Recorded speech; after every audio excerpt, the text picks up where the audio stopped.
Athens, Greece.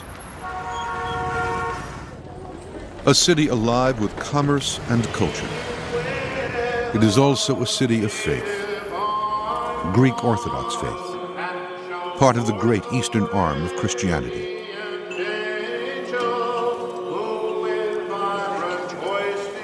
But there was another world here once, of which only tantalizing fragments remain.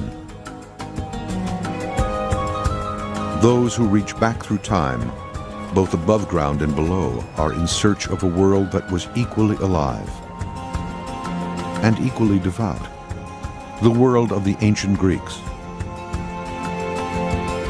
It still speaks to us today through one of its legacies, Greek mythology. It was populated by many gods and goddesses, each with certain powers in the world, and each with a story of their own. For tens of thousands of years, predating biblical times, accounts of the gods and their doings were passed down by storytellers. It is extremely hard, but one tries to fantasize of what was it like in those days. I think favorite stories of gods must have been, thinking back, what did the child think and was impressed about was, how did Zeus give birth to Athena from a headache? Apollo, who was a very wild young man, who then developed into being the god of order, of music, of art. Poseidon, who would create storms when he was angry. Athena, who was the protector of our capital city and was in favor of peace.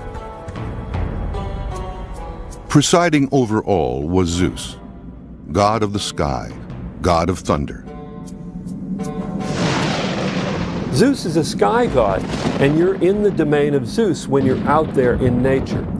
Zeus had some control over whether you had a good day or a bad day, and a good life or a bad life. He had two jars on the doorsill, and there was a jar of good and a jar of evil. And to each man, Zeus would pour out a portion of good and a portion of evil. There was Aphrodite and Artemis, two sides of the same coin. Aphrodite. And what is she the goddess of? She is the goddess of sexuality, female sexuality. She's a goddess of beauty. She's associated with lots of fertility issues. You have Artemis on the other side. Artemis, who is this chaste virgin. And Apollo, who, like all the gods and goddesses of ancient Greece, had more than one power. He is the organizer, the civilizer. He's the one who brings roads to places where there were never roads before. He's the one who heals, but he also can bring plague. And this is something that happens in the case of many Greek gods. If they can cause something, they can also stop it. He was a god, I've heard it most brilliantly put, a god of distance. And therefore, he would deal with people not face to face and hand to hand. He was better at shooting his bow and killing people from a very far off distance. And therefore his loves perhaps are best kept at a distance too. These gods and goddesses evolved as the ancient Greeks sought to find meaning and perhaps faith in an often challenging world. Their stories were embellished and changed over time as different civilizations came into contact with ancient Greece. Greece has been inhabited since about 70,000 BCE, and there were invasions of people from the Middle East and from the North, and each invasion led to not another set of divinities, but further layers of divinity added to the existing divinities.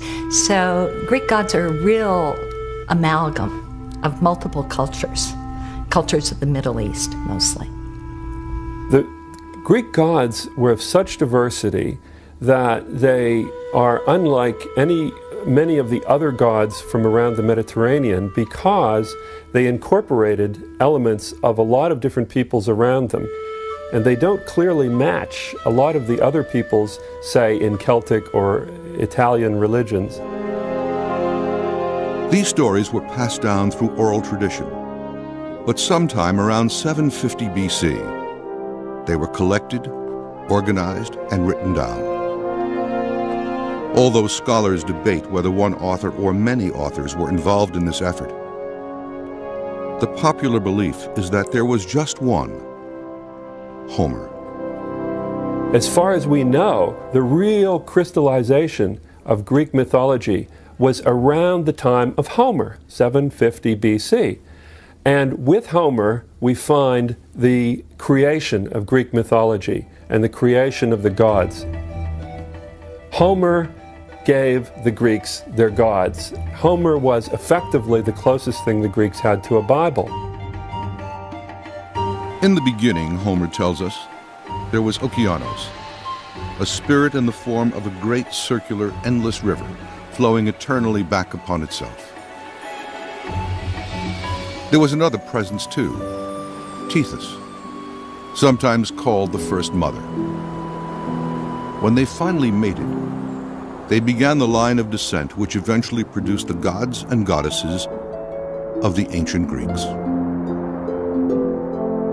Some 50 years after Homer, the poet Hesiod composes the Theogony, in which he too describes the creation of the gods. But according to Hesiod, the world began differently. First, there was a supernatural presence called chaos, by which Hesiod means emptiness, not disorder. Once upon a time, there was chaos.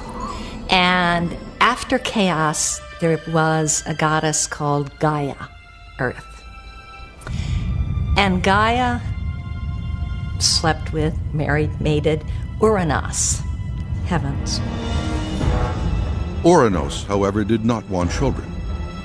He felt threatened by them and kept them from being born. Gaia conspires with Kronos, one of her unborn children, who castrates his father, presumably from within his mother's womb.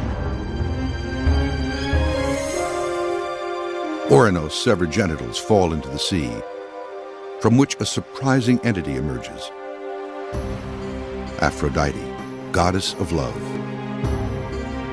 These stories make up what is known as Greek mythology, derived from the Greek word mythos.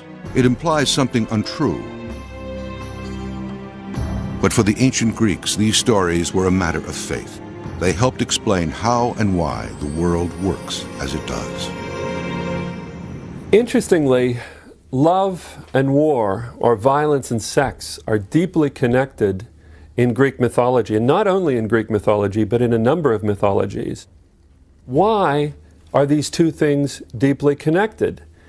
I think that the ancient peoples, and certainly the Greeks, felt that deeply passionate feelings were somehow connected in the human mind and in the human emotions. That is, great desires and great fears or great hatreds were somehow linked. In this way, the stories and characters of Greek mythology had real-life application. Hesiod's creation story goes on to tell how Kronos frees his brothers and sisters from Gaia's womb. These beings would be known as the Titans, born only after their father has been castrated. The theme of conflict between father and son continues, as Kronos himself now kills his own children. Kronos married Rhea. Every time Rhea gave birth, he'd swallow the children. Rhea desperately wanted to have some children, and so she took one baby, Zeus, when he was born, and wrapped him up and hid him in a cave in Crete to be raised, and gave Kronos a stone wrapped up in swaddling clothes that he swallowed so that he thought he was swallowing the baby. Well, Zeus grew up, came, attacked his father, and all the children emerged. And those were the beginnings of the Olympian gods. Zeus retrieves the rock with which his mother deceived his father. It can be seen even now at the sacred shrine of Delphi. There's always a kind of inherent conflict and tension between fathers and sons. Greece has been, really until this century, a subsistence economy. And so if you have a small farm, the father is in charge of that. The son, even the first son, is not going to get any kind of rights until the father moves on, retires or dies. What is the concern there? There's a real concern, obviously, about issues of succession and power. After Zeus rescues his brothers and sisters from their father, they seize Mount Olympus. From this stronghold, they battle for control of the world against their father, aunts, and uncles, all of whom are Titans.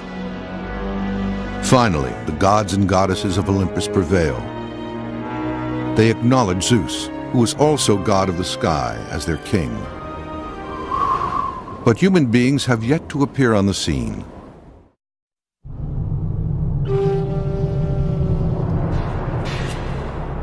The story of creation in Greek mythology goes on in Hesiod's telling.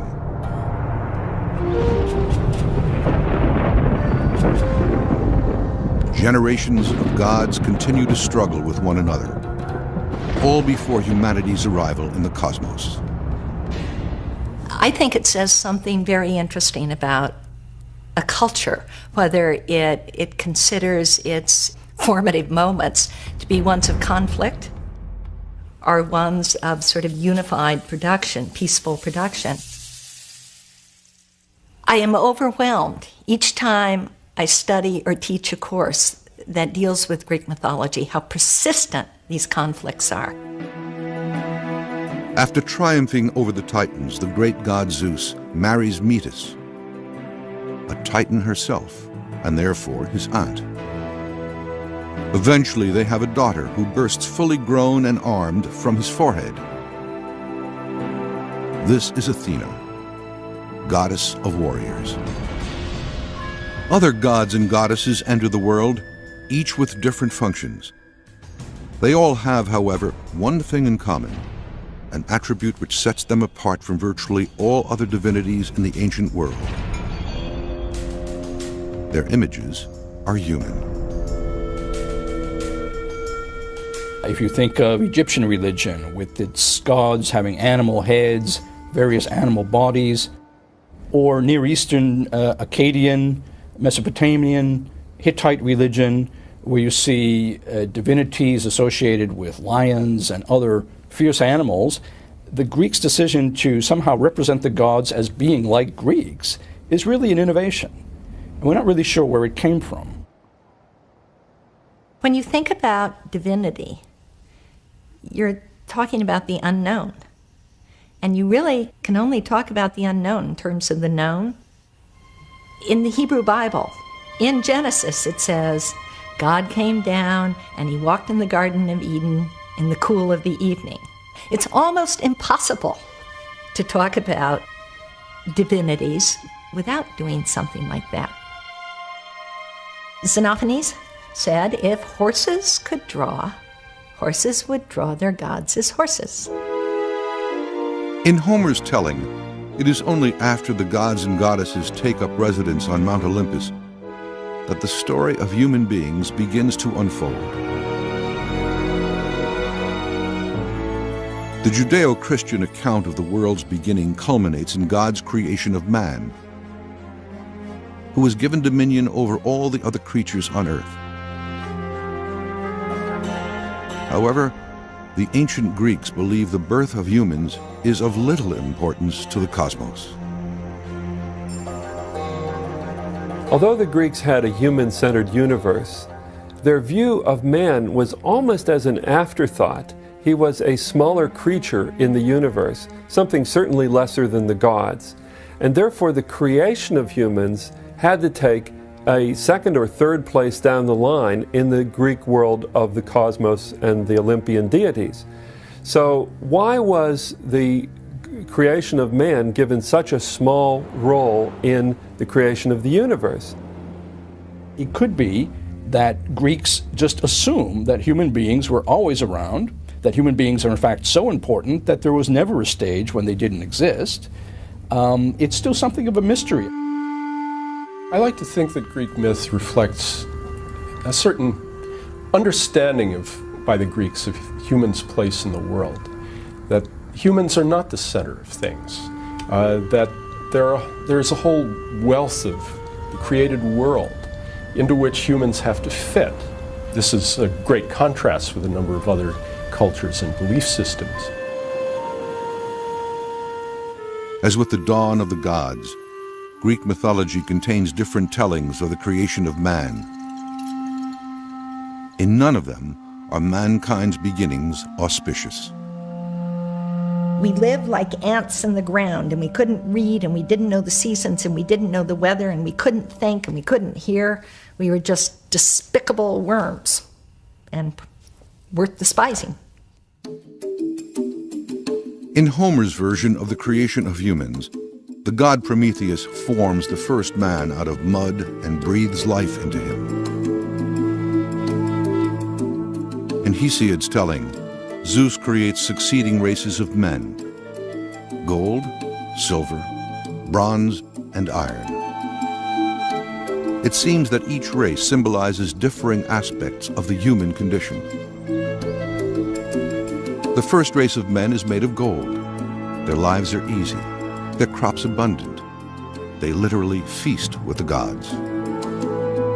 In the beginning, there was a golden age, and people lived on the earth, and all the crops grew of their own accord, and everybody was good, and everybody was just. And those people, after a while, just disappeared. The golden race appeared to have lived a perfect existence, seemingly in paradise. And yet, this race vanishes without explanation. In the biblical account of paradise, life's hardships are seen as a result of Adam and Eve's fall from grace in the Garden of Eden.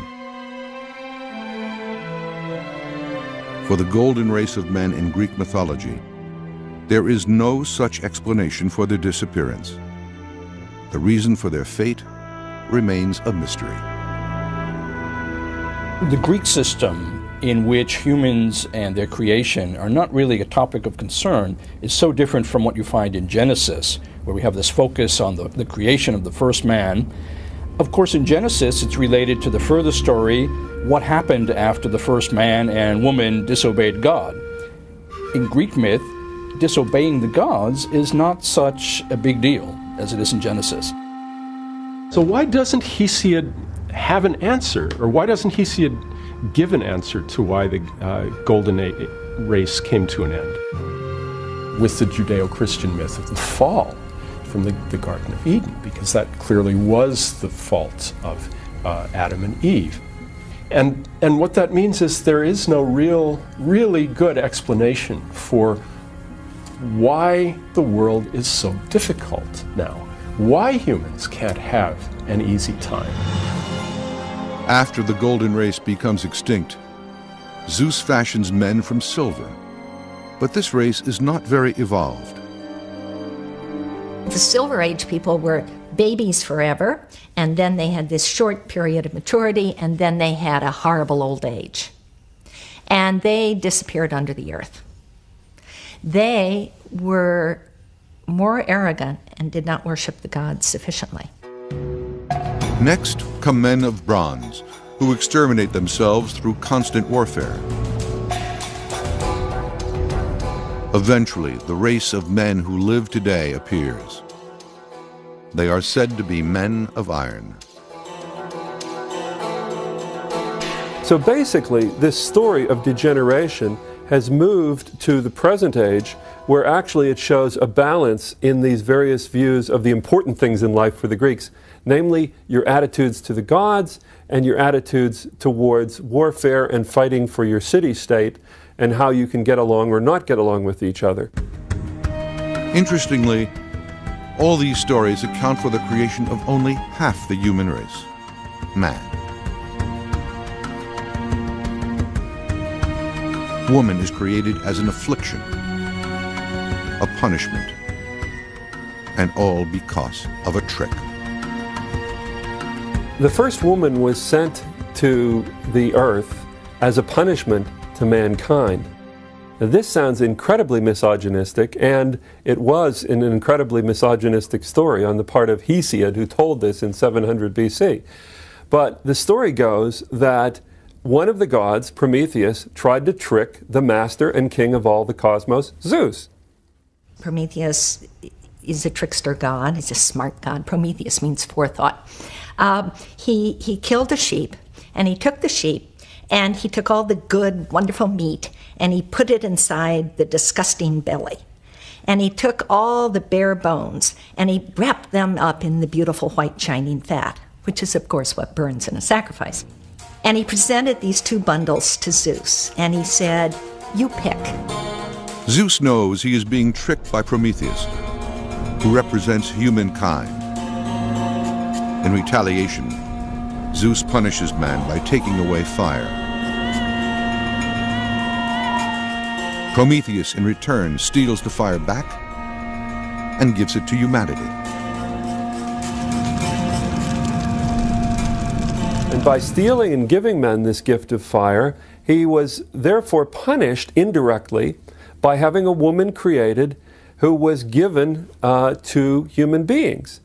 Now, Zeus didn't just sort of give this evil thing, as he thought, to mankind. He called it a beautiful evil. She's one you can't do without. She's a kalon kakon in the terms of the Greek, a beautiful bad thing. And so Greek myth, Greek poetry likes to have it both ways. Women are beautiful. Women are something irresistible. At the same time, women make you work. And so they're a bad thing. I do think that throughout Greek mythology, you see a repeated emphasis on the threat that women pose. The threat they pose because of your need for them, the need to have children, and the very real fear of losing control because of desire. Overwhelming feminine sexuality threatens men. Zeus does not give just any woman to men. Indeed, he gives men a kalon kaikon, a beautiful evil. Her name is Pandora, and she comes with a jar full of evils to let loose in the world.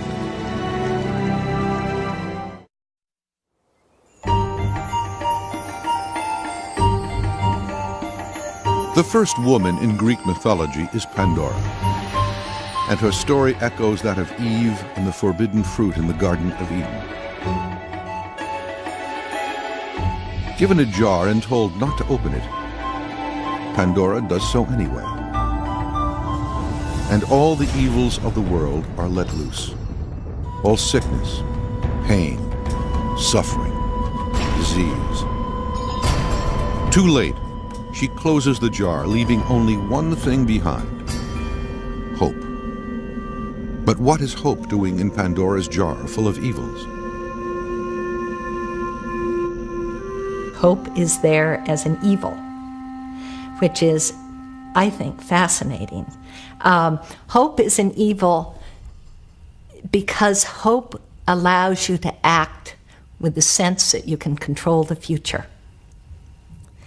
And in Hesiod, that is a very dangerous thing to do. You can't control the future, and it's to act under a delusion. Is hope something good or something bad?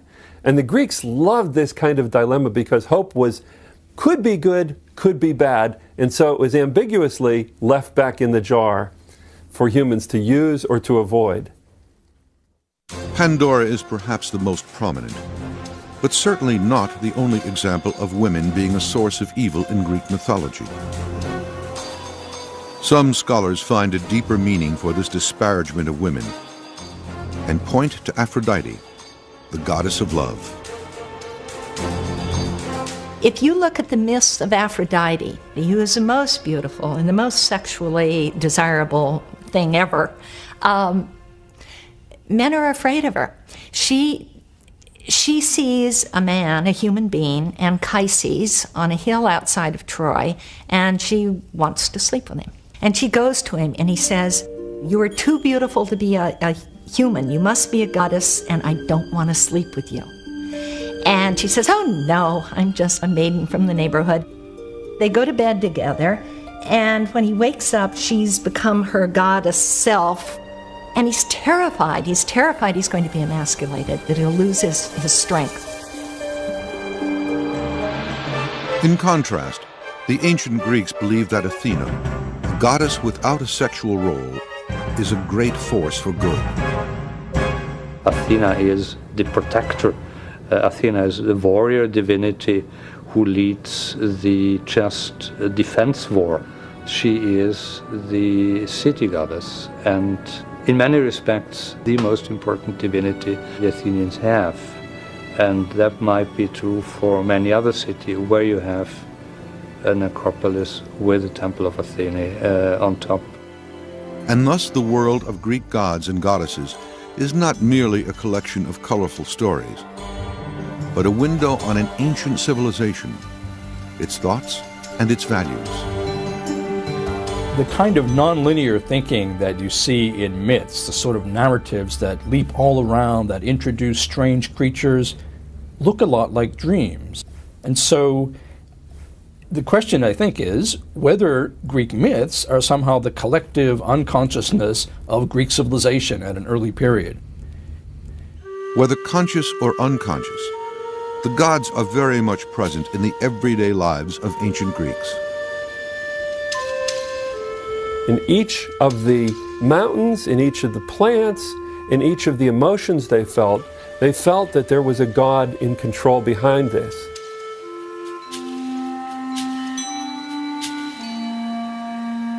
One of the attractive and unusual things about Greek religion from the beginning is its responsiveness to environment. There are nymphs, for example, who inhabit watery places. There are nymphs of the mountains, nymphs of the trees. There's an acknowledgement that rivers are a kind of religious force. And Greek religion in this way has a certain affiliation with modern ecology, the recognition that individual places have a value, a kind of numinous quality, a sacred quality. The Greeks had particular terms for sacred. In fact, they had several terms for sacred. One of them is hieros. And hieros means that it belongs to the gods. In fact, the Greek word for religion is ta hierai, the sacred things. And so the stories in Greek mythology are used to explain an often difficult and random world.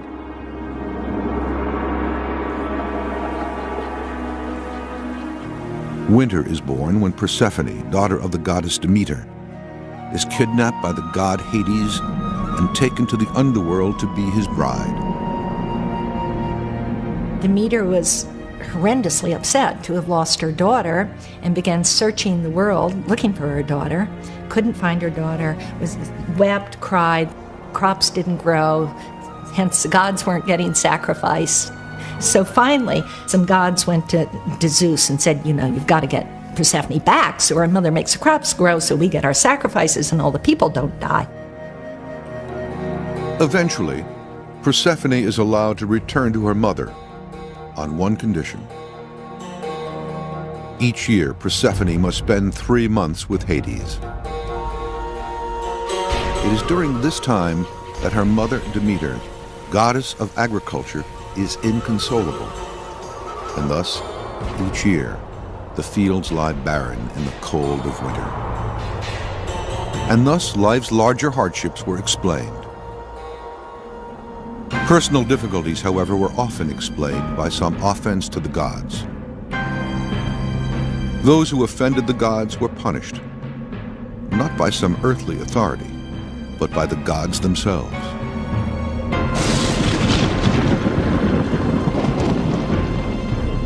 There's a Greek word, in fact, desidaimonia, which means fear of the gods or respect for the gods. And this was a positive thing. Life was felt to be fairly precarious, and you needed to do everything you could to get whatever powers ruled the world on your side to keep safe. Many of them lived one drought away from starvation, and you just didn't mess around with the world like that. One of the things I love about Greek myth is it never lets people off the hook.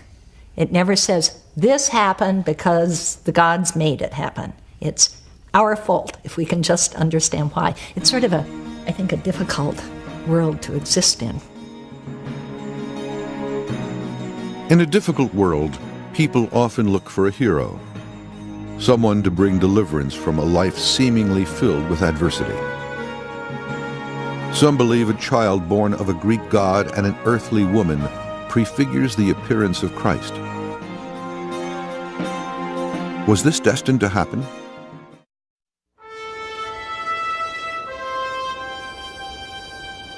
One of the most famous figures in Greek mythology may possibly have helped pave the way for a later event pivotal in human history.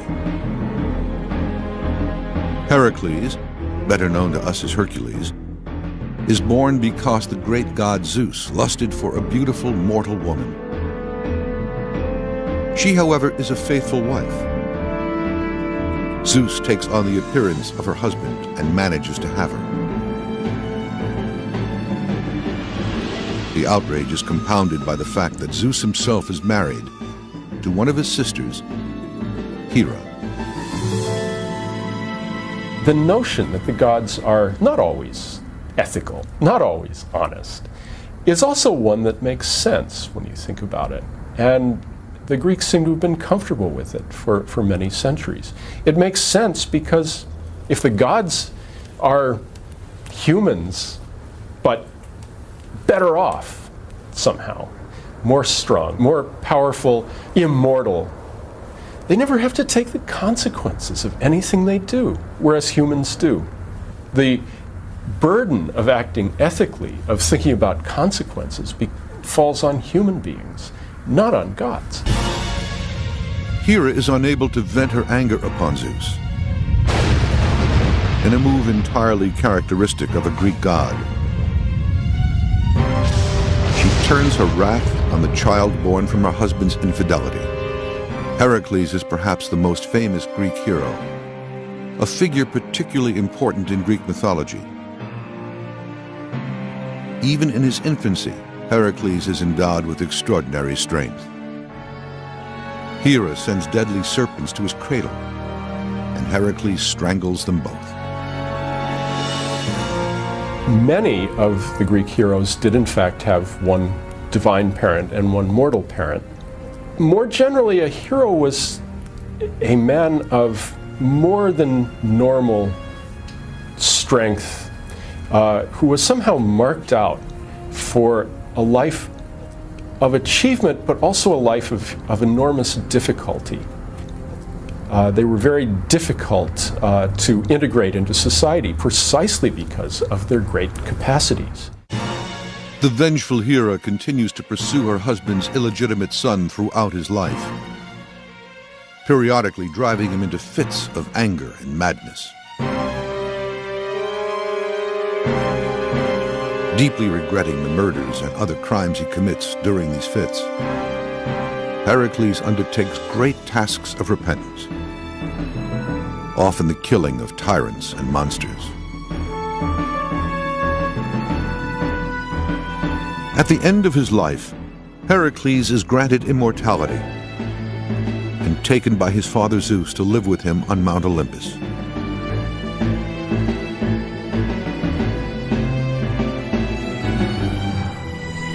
And thus, the story of Heracles may have paved the way for the Apostle Paul, who brought word of a new faith to the Greeks centuries later.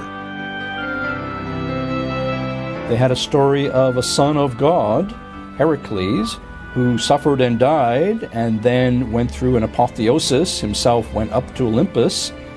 And so the story of another son of God who suffered and died and went to heaven would not be all that unfamiliar. In the same way, the notion that a god could take on human form and look exactly like one of us was completely acceptable to a pagan Greek audience. And so early Christianity proceeded in Greece and struck roots in Greece quite easily. Not quite a Christ figure, but elements of that, because it was someone who their toil and suffering and labor and loyalty achieved divinity. While Heracles is unique, he is only one of many heroes who walked among the Greeks. There are Achilles and Ulysses, great warriors of the Trojan War, and Theseus, whose feats include killing the dreaded Minotaur, the creature that feasted on the flesh of Greek youths. But heroes did not have to be offspring of the gods, nor were they necessarily heroic in today's terms, risking grave danger for the sake of others. For the ancient Greeks, a hero was someone who broke the bonds of ordinary life, regardless of the consequences. It's not necessary that a hero be descended from a god or a goddess. It's not necessary that a hero even do something good in life. And so achievement is more doing something extraordinary and being recognized for it. Now, the extraordinary thing that a hero could do could even be killing a number of the enemy or killing people in his own community in such a strange fashion that the gods have to be consulted. So the heroes are dangerous, unusual individuals, extraordinary but not necessarily extraordinarily good. Heroes really are a projection of what it is to be human on a large scale. They really focus both the great potential of human beings at their best and also the vulnerabilities of humans. Another unlikely hero is Oedipus, who kills his father and marries his mother. Having fulfilled his terrible fate, Oedipus then blinds himself and seeks redemption. It is a story for the ages, speaking to the darker side of feelings between parents and their children. I think there definitely was a thread of Greek culture and of Greek mythology which was interested in the conflict between father and son. Obviously, Sigmund Freud saw this and picked up on it in the story of the Oedipus and the Oedipus complex. And I think there was a thread of generational conflict that the Greeks actually feared but recognized as real at the same time. The story of Oedipus and his parents raises another age-old question. Are the lives of humans preordained? Or do humans have the power to exercise free will?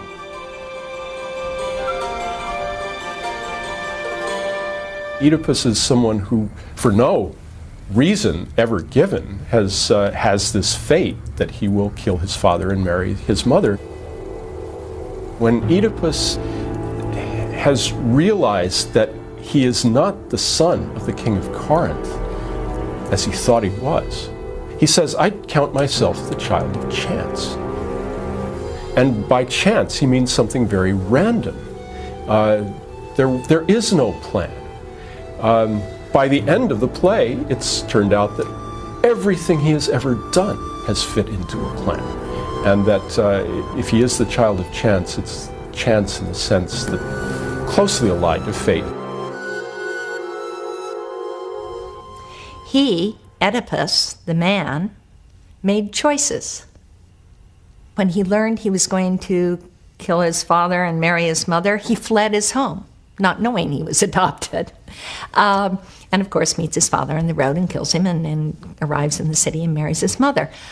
He chose to leave his home. He did a terrible thing, but he didn't do it trying to do evil. And fate didn't make him do it. The question of a person's fate versus the role of free will was of such importance to the ancient Greeks that they personified fate in the form of three goddesses: When you read the poetry of Homer, it seems that it goes two ways. On the one hand, the Fates are a group of three women, Clotho, Lachesis, and Atropos. Their names mean the weaver, the allotter, and not turning back. And they weave a thread for each person's life when that person is born and determine when that person's life is going to end. On the other hand, we see in Homer's poetry that fate is a power above the gods. The gods bow to fate in several instances. You can look at the story of Oedipus and talk about fate. Was he fated to kill his father and marry his mother? Yes. What does that mean? Does that mean he didn't have any free will? No, it doesn't mean that. It means that's what was going to happen. The Greeks had a complicated view of how the world worked. On the one hand, the gods controlled a lot of actions of human beings or had an effect upon it. But yet, the humans also could control their own individual destinies and call a lot of the shots. So there's this funny relationship between what the gods control and what humans control. And you know what? They loved this ambiguity. And so the ancient Greeks came to terms with the fact that there were no guarantees in life. Some of their concerns seem hauntingly familiar today. This consciousness that the Greeks have that you cannot have too many generations on the earth at the same time is even expressed in a myth, the myth of the beginning of the Trojan War, which says that the earth was burdened with too many people and cried out to Zeus to relieve her burden. And so Zeus invented the Trojan War to get rid of a lot of people.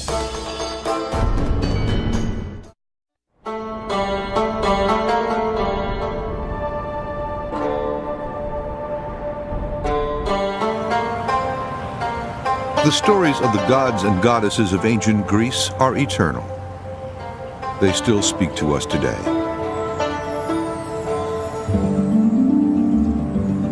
Among the deities were two groups of lovely sisters who dwelt on Mount Olympus, the Graces and the Muses. The Graces bestowed beauty, charm, and gratitude on the mortal world. The Muses had a profound impact on how generations since have passed the tales of the gods and the sagas of that long-gone era through oral tradition. From their lofty plane, they descended to the earth, teaching history, astronomy, and the arts. Each one of the 9 muses is associated with a particular subject, usually concerning the arts and sciences. For instance, Clio, the proclaimer, is the one that is associated with epic poetry and is the muse of history. Now, the muses are very well known because we have words like museum, the seat of the muses, that are in contemporary English, and of course Greek. Greek stories are about those things that people regard as important. They wouldn't have persisted if they weren't. I mean, if stories are going to last and be retold for several thousand years, there must be something in them that has meaning for the people who hear them across generations. Evidence of the divine was everywhere. To the Greeks, the gods were as real as the fields they tilled and the families they raised. The number of little shrines that would be all around a city, the number of dedications to gods in big sanctuaries, really does speak to a pretty strong belief in them. Life was felt to be fairly precarious, and you needed to do everything you could to get whatever powers ruled the world on your side, to keep safe. From cradle to grave and from season to season, every phase of human life was intertwined with the gods. As ever-present as they were for the ancient Greeks, the same gods were not always worshipped throughout the land. 3,000 years ago, Greece was a patchwork of independent city-states. linked by a common language, culture, and trade. But while the principal deities such as Zeus, Prometheus, and Demeter were worshipped in all of the more than 700 different city-states, each town and village laid claim to its own god. The landscape of Greece is just full of gods. Gods who might not even be heard of in the next village. Every little stream, every spring of fresh water, something you come to appreciate in the dusty Greek climate, has its own divinity. The hills divided up village from village and people from people. So each village was encouraged to have its own favorite gods and its own favorite heroes. And I think that, in terms of the natural layout of the land, was very important in the formation of myth and of their religion. The gods were many, as were their functions. Hermes was the protector of flocks and herds of domesticated animals. Hera was the goddess of marriage as well as paternity.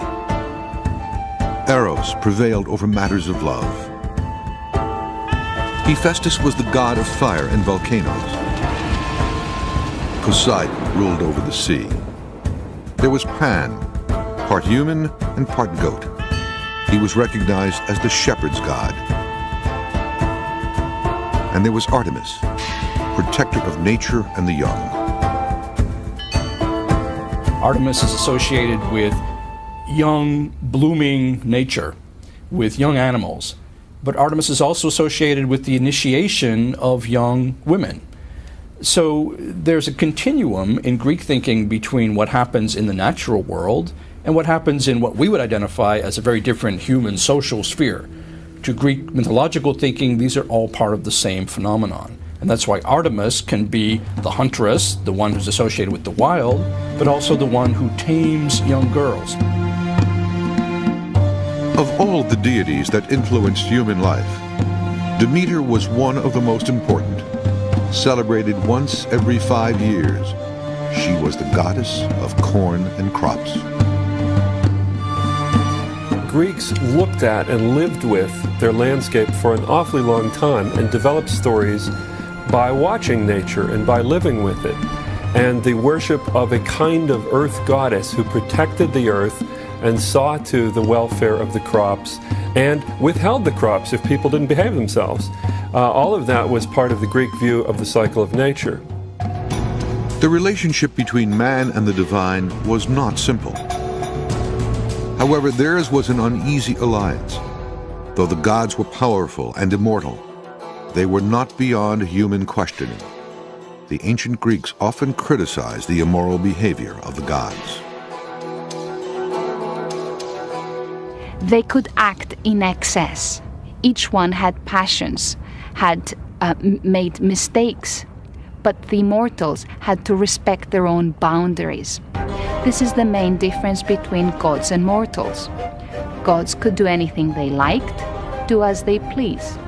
Mortals had to refrain from excess.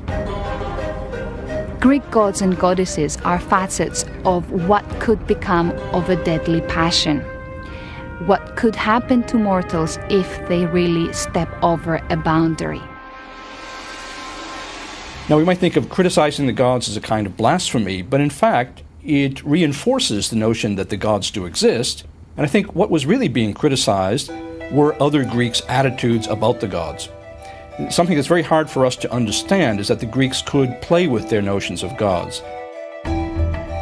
Superior to the humans over whom they held sway, the gods were nevertheless subject to the same passions, failures, and weaknesses of mortals. They knew love, despair, and tragedy. They took on human form and were vulnerable to injury and illness. But unlike people, they healed quickly.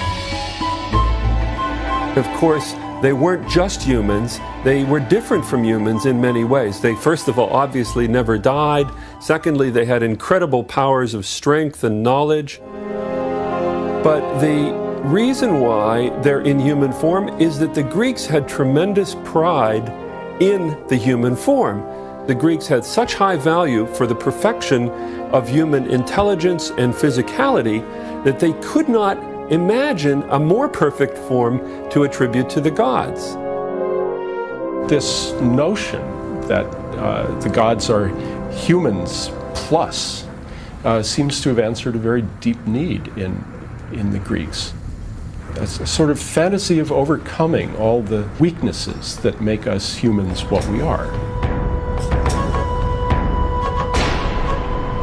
The gods were also subject to similar laws which governed humanity. Hermes was the guardian of travelers.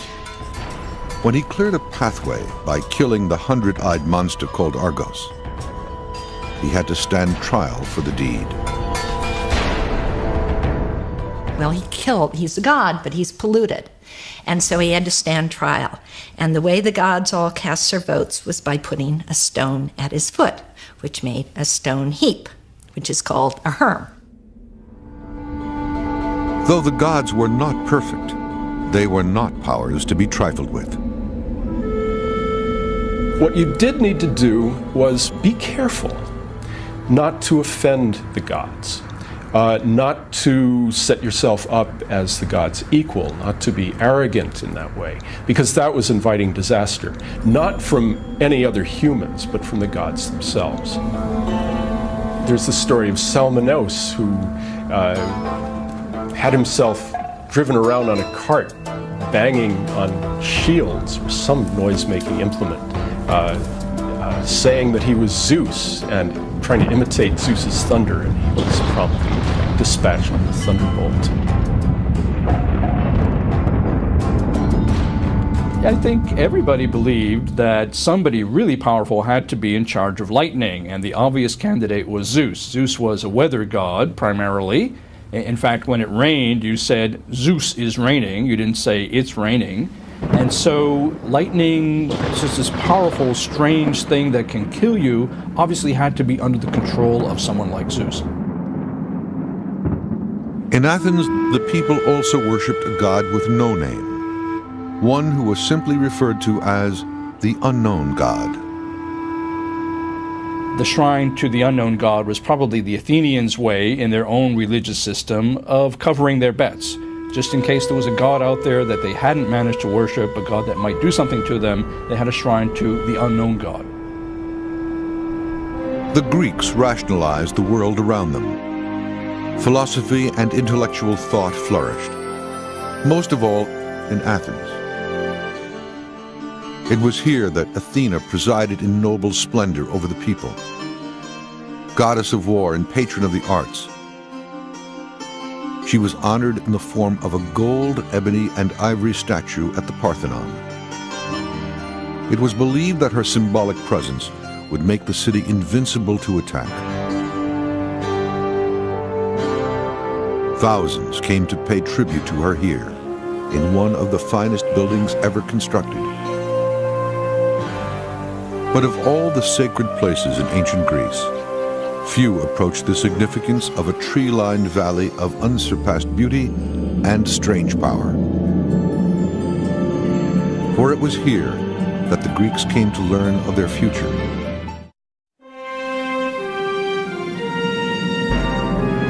This is Olympia. 2,500 years ago, a 40-foot-high statue stood here. It was made of gold and ivory, and was considered one of the 7 wonders of the ancient world. Dedicated to Zeus in celebration of his omnipotence, this ancient wonder presided over the oldest known organized sporting event on Earth, the Olympic Games. Every 4 years, the Greeks from all over the Greek world and the islands and Italy would come to Olympia to celebrate this festival. Restricted to only males, including spectators, naked athletes competed for crown and glory under a burning sun in 5 events. The broad jump, discus throwing, javelin hurling, wrestling, and the 200-yard dash. While the object of the games was to win, The purpose was to worship. According to one scholar, David Sansone, he believed that the athletic event is an expenditure of ritual energy for the gods. And in fact, one way of showing this is that what the athletes did was sweat. And they sweat and they had dirt on them and they had olive oil on them. And after they finished competing, they cleaned off the scum from their skin using a strigil. And they actually collected the scum from the athletes, which was thought to have magical properties. And in a sense, they were reaping the product of human energy and having this as a magical potion that the gods would honor. This, then, was Olympia. And to this day, around the world, winning an Olympic event remains an accomplishment beyond comparison.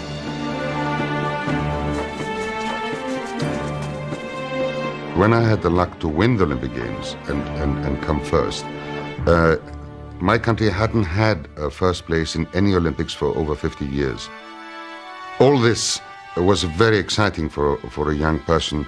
You know, the idea that you get onto the podium, your achievement is honored only by a medal and nothing else.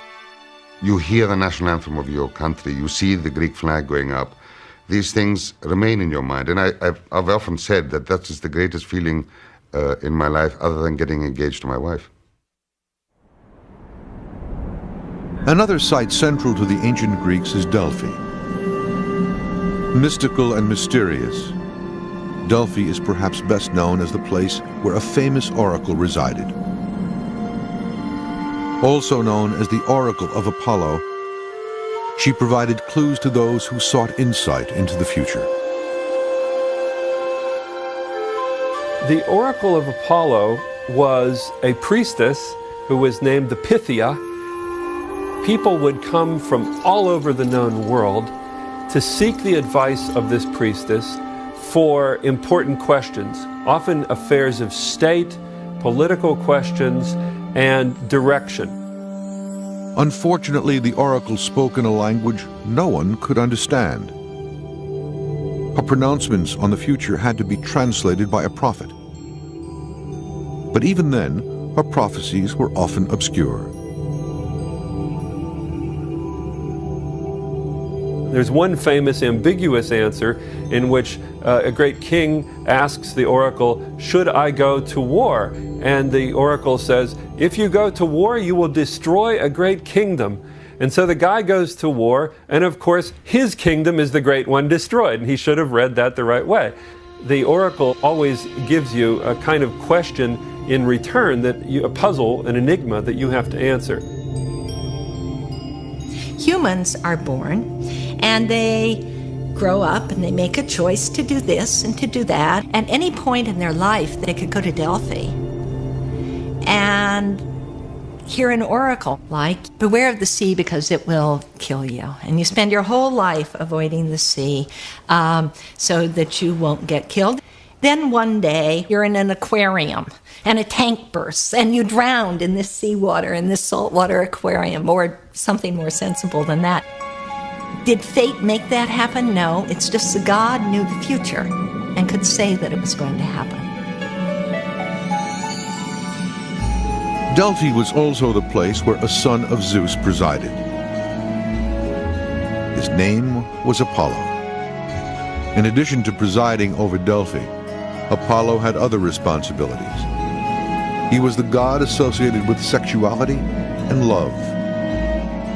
Ironically, Apollo himself was never known to be a great lover.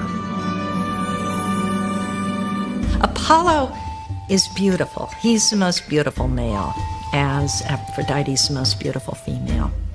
He is the best athlete. He is a beautiful singer. He is strong and a marvelous archer. He's your perfect human being, your perfect male. And he has this sad, sad life. He falls in love over and over and over, and none of the women want him. And he attempted to rape girls at certain occasions in his life. He's really a god, I think, of distance and rationality more than a god of love. Perhaps the most tragic of Apollo's romantic escapades was his love for Cassandra, daughter of the king of Troy. As Greek mythology would have it, Apollo and Cassandra's tragic affair would directly impact the course of history. He falls in love with Cassandra, who's a princess in Troy, and he says, you know, I'll give you the gift of prophecy if you will sleep with me. And she says, okay, and he does, and then she rejects him, and he makes it so that no one will ever believe any of her prophecies. And thus, according to Homer, a seemingly insignificant lovers' squabble later played a major role in one of the classic battles of the ancient world, the Trojan War. The Greek stories of Homer told of a glorious day in which all the Greeks actually did one thing together. They did an expedition, and they fought the Trojans. According to Homer, the conflict begins when Paris, son of the king of Troy, kidnaps the beautiful daughter of a Greek king. Furious at the abduction, the king and his brother unite all the leaders of the Greek world to join in an attack on Troy. For 10 long years they lay siege to the city, but to no avail. Troy is a fortress, all but impenetrable. And then a Greek general named Odysseus comes forward with a plan that will echo through history. He suggests the Greeks build an enormous wooden horse and pretend to leave Troy, as if the great horse were a parting tribute. But Helen, the Greek princess, who has now fallen in love with her captor, knows her people well and suspects a trick. Helen, who went and imitated the voices of many wives of the companions of the Greeks, and walked around the Trojan horse, hoping that some of them might hear the voices of their wives and really cry out. Odysseus was the one that restrained his companions from revealing themselves. And so, tragedy awaits the unsuspecting Trojans. The horse is brought inside the walled city. But they have one more chance when Cassandra, the Trojan woman who spurned the god Apollo's advances, also tries to warn her fellow citizens. Another warning came from Cassandra, the Trojan princess. She had been given the gift of prophecy by Apollo in exchange for sleeping with him. But in the end, she refused, so Apollo made sure that nobody would believe in her prophecies. And thus the god Apollo gets his revenge on Cassandra, the mortal who spurned him. It is unfortunate for the citizens of Troy. After much feasting and celebrating, the Trojans fall asleep. Late at night, under cover of darkness, the Greek armies return. Within the walled city of Troy, Odysseus and his men slip quietly out of the wooden horse's belly and unlock the city gates.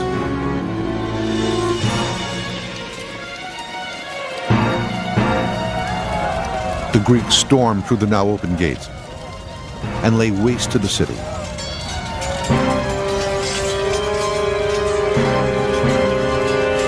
But revenge does not a better lover make. Apollo would remain a failure in affairs of the heart. In stark contrast to Apollo in the area of romance is the other god who presided over Delphi, Dionysus. Dionysus, on the other hand, is a guy you'd expect to have a lot of luck with the ladies. He's a god who is a god of the vines he's a god of wine, he's a god of vegetation, he's a god of the sea. So he's a god who's been described as a god of the fluid element, a god of fluidity. And I think that's an excellent description because he's a god who can induce madness on the individual. Your mind can turn to a fluid mush if you're under the influence of Dionysus, whether it's through drink or through some religious ecstasy. Strong emotion is Dionysus, formal expression is Apollo. Of course, that idea, which is as well known as the division between classical and romantic, is no longer valid. Yet, the idea of relating Apollo and Dionysus was one that was quite pertinent in antiquity. During the 3 winter months at Delphi that Apollo was absent, Dionysus replaced him. Dionysus is the god of civic disorder, but also the god of imperial democracy, whereas Apollo is the god of civic order. And thus, as is so often the case with the gods of ancient Greece, there is a moral to the story. In this case, the lesson lies in the very contrast between Apollo and Dionysus. Dionysus is a god who is worshipped by women and is worshipped in the countryside and leads women out of their homes, away from their looms, to the tops of mountains where they dance all night and carry torches, and men thought drank a lot. We think about Apollo as the god of reason, as the god of order. On his temple at Delphi, there are all these things. It says, nothing too much, Medenagon, nothing too much, moderation in all things. While the gods loved, battled, and ruled over earth and sky, beneath the fertile folds and sun-drenched landscape of ancient Greece lay another domain, a dark and foreboding place.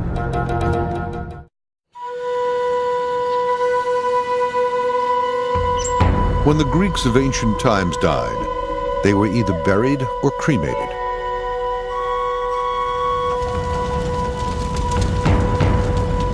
Beyond death lay the underworld, a type of shadow existence where there was no conscious afterlife. No one went to heaven. That was the exclusive domain of the gods.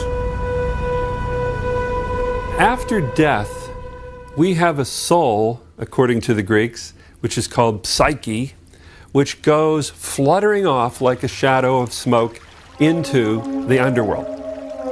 Now, when you get to the underworld, this place is called Hades, or it's sometimes called the House of Hades, because Hades is the god of the underworld. And there's a journey that the soul has to take. The journey was across the fabled river Styx, or river of hatred, with a man named Charon to ferry the soul over. You have to pay Charon your obols or 2 obols to get across the river, and that's why these coins were put in the mouths of the corpse upon death. When you got there, the first thing you meet is Cerberus, this 3-headed guard dog at the door to the underworld. You went by, because you were a dead man, you were allowed in. If you tried to get in as a live man, you were eaten alive by this thing.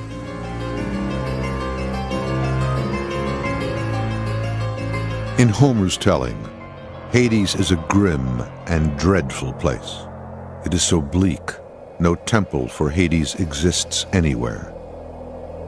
The underworld is described as a place where human spirits suffer an eternity of empty dreams. Hades is terrible and inexorable, but he is not the punisher of souls like Satan in Christianity.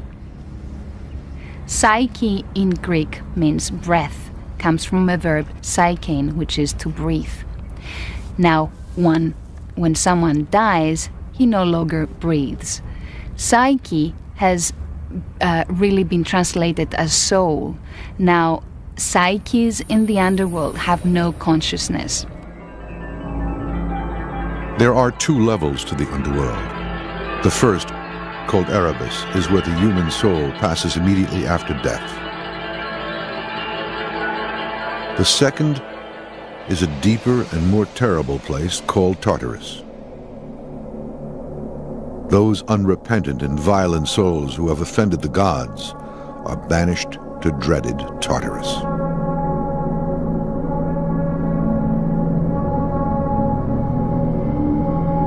One of the most famous characters who was put into Tartarus was a fellow named Tantalus. And Tantalus was made to stand in a river with a fruit tree over his head. And he was eternally thirsty and eternally hungry, because whenever he reached to drink out of the river, the water would flow through his hands and he couldn't get it to his mouth. And when he reached for the fruit of the tree over his head, it would always move just out of reach. And so he was eternally tantalized, as we have the word from it now. Thus, the gods and their stories gave meaning to the different cycles of life, and even the possibility of an afterlife. They also helped the Greeks establish a morality and a body of ethics. In ancient Greece, one of the most advanced civilizations of its time, these stories eventually inspired the birth of a new art form, the theater. Later, playwrights such as Euripides, Sophocles, and Aristophanes dramatized them, allowing the epic tales to come to life for people throughout the centuries. The relation of literature to myth and religious belief among the Greeks is a very complicated one. You have to remember that for them, literature, poetry especially, was not the preserve of an educated elite. It was not even originally meant to be read. It was publicly performed. It was accessible to everyone. They had various kinds of performances. They had oral poetry, choral dancing, drama, but they would never think of it as something like one category, and especially they would never think of reading this material. You had it performed. And therefore it's much more deeply embedded in the local culture. It's not something that only a few people do, read these works. It's something that everybody hears and sees. Some of the early authors crafted their plays and poetry around themes which were critical of the gods, something which later philosophers vehemently condemned. Plato's criticism of traditional literature and of the stories in them was that the gods essentially didn't act like gods. I think Plato especially was very uncomfortable with that because of his own notion of what a god ought to be. You can see some of the same critique in Euripides, in his tragedies, his sense that, gods shouldn't really act the way that a lot of the myths he's treating dramatically show them. Certainly when you look at a drama like the Ion, in which Apollo is represented as a rapist, you begin to question the value of a god like that. Some philosophers believe that redemption is the moral of the story. By the end of the play, the woman who was raped becomes the mother of Apollo's son, Ion. He goes on to become the leader of the city-state of Athens. Many of the plays reflected the more tempestuous side of human nature in the conduct of the gods. Sexuality and affairs of the heart were controlled by Aphrodite, the goddess of beauty, love, and fertility. Just like Apollo, Aphrodite lived a turbulent life. Aphrodite was connected with warfare through her union, her affair with Ares, the god of war. And they were two famous lovers. Aphrodite wasn't actually married to Ares. She was married to Hephaestus, or Vulcan, the god of the forge. But she had this flaming affair with Ares, the war god. And the question is, why are these two always getting together?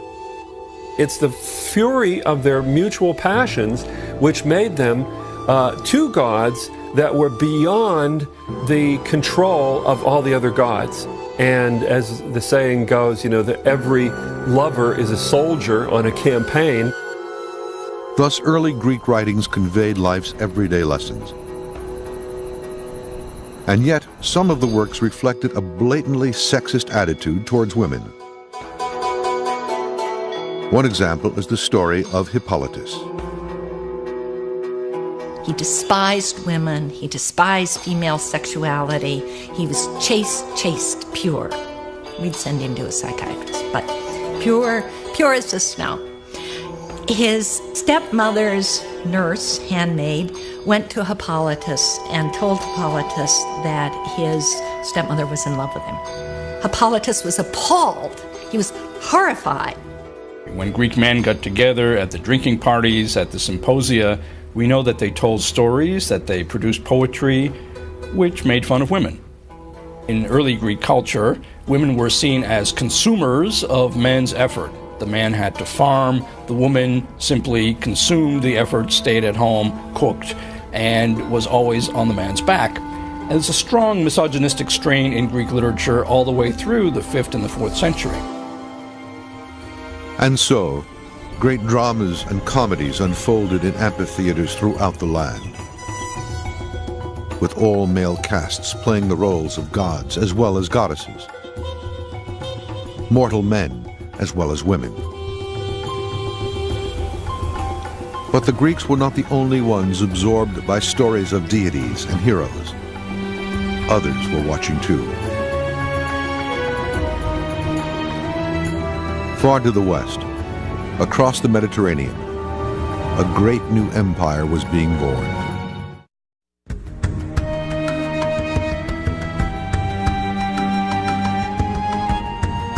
The Greek gods and goddesses, like classical Greece itself, would know the ravages of time and change. As functioning deities, they would eventually slip into the mists of history. And yet, they have not completely disappeared. Even though they're not part of our religion, we still need these stories. They're wonderful, richly suggestive tales about how the world works and what we are as human beings. Generation after generation of modern students love and are fascinated by these myths. And I think that springs from something we all have in us, which is a desire to make stories, a need to understand the world by making stories about it. Greek mythology has transcended the centuries, coming down to us not only from the great poets and playwrights, but through the conduits of many other cultures. One of the first was Rome, far to the west. It absorbed much of what Greece had to offer. The Romans discovered Greek religion really in the 3rd century BC and began to make a bigger deal of it than it had been before. We know that there had been cultural contact for a long time, but there was a kind of prestige to the Greeks that the Romans felt they didn't have. And so they took over, really, the Olympian system and aligned their own local gods with more recognizable, high-status Greek gods. In adopting the gods of the Greeks, the Romans imbued the pantheon of deities with distinctly Roman characteristics. The first priority was to assign them Roman names. Zeus became Jupiter in their terms. Ares became Mars. Athena became Minerva. And when I say became, I mean that they had these gods existing already, Minerva, Mars, Jupiter, but they now aligned them in a new way that said, yes, we're part of a continuum of culture with the higher status Greeks.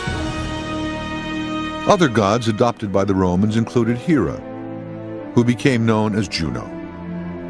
Poseidon was renamed Neptune. Hades reemerged as Pluto. Aphrodite would forever be immortalized as the goddess Venus. And so the Greek pantheon to large extent became the Roman pantheon. As mighty Rome developed into an empire, it eventually occupied a little-known, dusty corner of the Middle East called Judea. Here the Hebrews clustered around their capital city, Jerusalem, where a new religion was being born. Following the crucifixion of Christ, word rapidly spread of his teachings.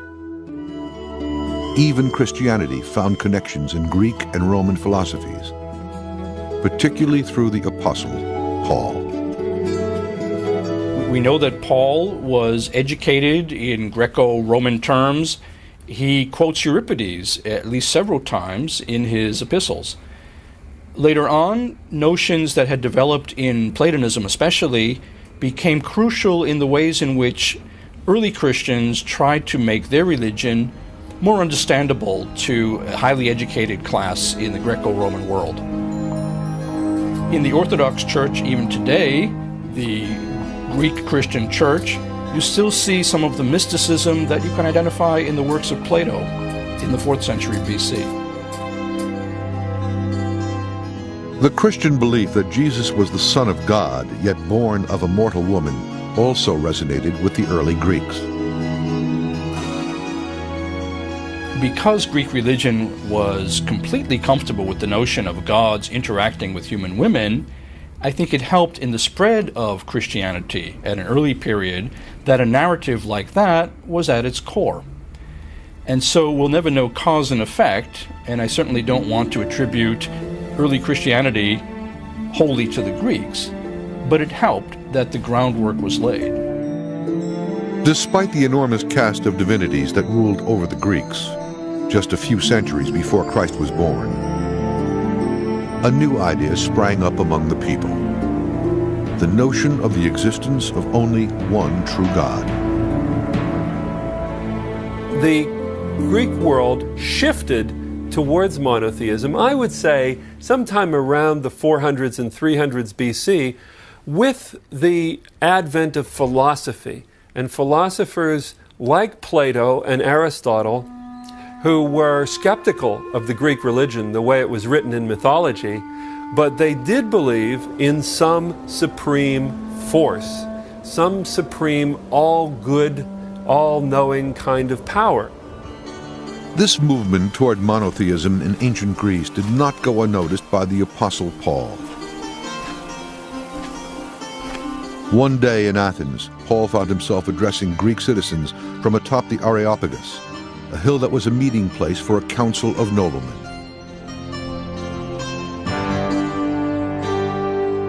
But Paul, standing in the midst of the Areopagus, said, "Ye men of Athens, I perceive that in all things you are too superstitious. For passing by and seeing your idols, I found an altar also on which was written, To the unknown God. What therefore you worship without knowing it, that I preach to you. God who made the world and all things therein, and hath made of one all mankind to dwell upon the whole face of the earth." Acts 17:22. One of the most potent forces that shaped Greek thinking was an awareness of sin. But 2,000 years ago, the concept of sin meant something very different than the beliefs held by the early Christians. The Greek word for sin, the closest one, is a word that means to miss the mark, to err, to go wrong. Now, what does that mean? To sin, if you go too high, it means that you're stepping beyond human limitations. If you go too low, it means that you're not living up to your fulfillment. And so, for the Greeks, a sin was really not fulfilling who you are.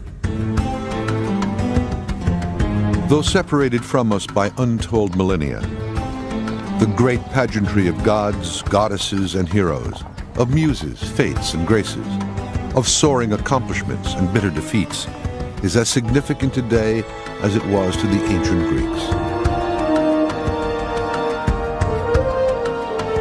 The interesting thing about the Greeks at that period who venerated these gods, but they gave to the gods the attitude also of human beings.